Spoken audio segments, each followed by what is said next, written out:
Just a few words about the Export-Import Bank for those of you who may not be familiar with who we are and what we do and how we fit into financing infrastructure projects.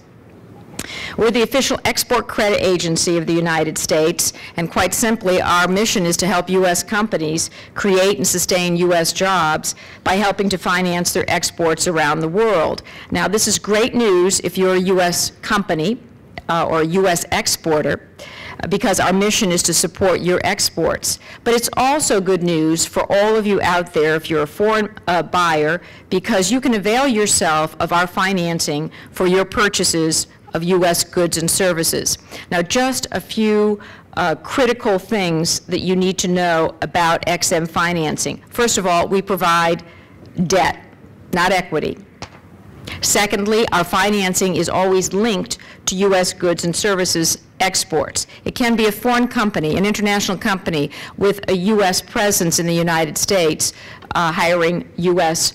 Employees, and that would qualify for our financing. But our financing is always linked to U.S. goods and services exports. And thirdly, as you might expect, we expect to get paid back. What are the ways that you can use or access our financing?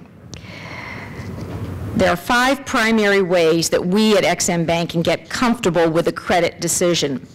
And let me just tick them off very quickly for you, because this is important as you look to ways for financing your programs, and you can see how XM can become involved. First of all, it can consist of a sovereign guarantee or a sovereign obligation to pay us. In fact, our agency is some 73 years old, and this is how we started doing our financing, with accepting a sovereign government's commitment to pay us back.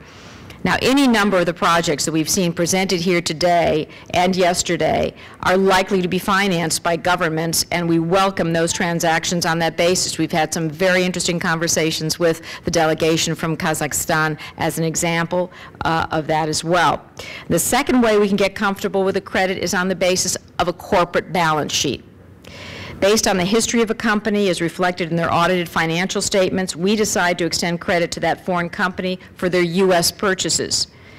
Corporate transactions can be as large as a $500 million Pemex credit, or as small as a $100,000 loan guarantee for an Indian glass manufacturer.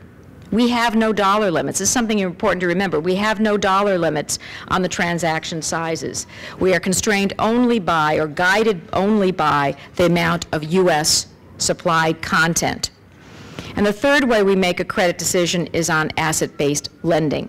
And this is done exclusively with, for example, with mobile transportation assets. We do a significant amount of commercial aircraft financing, but we also help to finance ships and locomotives. And lastly, fourth, is our structured financing. This is where it starts to get a little bit interesting. In the case of structured financing, we start with a balance sheet, but then we augment the credit by taking additional security, usually in a company's current or projected cash flows. One quick example, we provided an $8 million long-term loan guarantee to Sokhna Port Development Company in Egypt for their purchase of high-energy X-ray systems to inspect large sea containers and parcel X-ray systems to inspect small cargo. This was a structured transaction that was based in part on the company's track record.